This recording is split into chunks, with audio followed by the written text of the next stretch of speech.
বাঙালি বিয়েবাড়ি style fried rice আমরা কম বেশি সবাই বানাতে জানলেও এই টিপসগুলো ফলো করলে একদম হবে বিয়েবাড়ির মতো।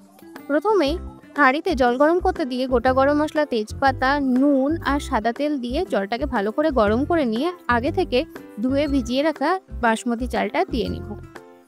দেওয়া হলে এবার 90% মতো কুক করে তারপর ফ্যান ঝরিয়ে ফ্যানের নিচে ছড়িয়ে দেব। এবার নেক্সট স্টেপ, প্রথমেই কড়াইয়ে সাদা তেল গরম করে নিয়ে তাতে কিছুটা দিয়ে নেব ঘি। এবার তেল এবং ঘিটা ভালো মতো গরম হলে গোটা গরম মশলা দিয়ে নেব ফোড়নে।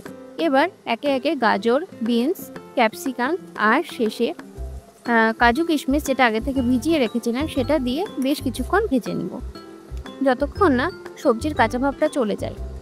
এবার ওপর থেকে রাইসটা এইভাবে 2-3-4 বারে দিয়ে নিয়েছি। একবারে দিইনি, আমি প্রায় 1 কেজি চালের ফ্রাইড রাইস বানিয়েছি। তো এইভাবে অল্প অল্প করে দিয়ে মিশিয়ে নিলে সব থেকে ভালো হবে। আর রাইসের চালগুলো একটাও ভাঙবে না, গোটা গোটা থাকবে।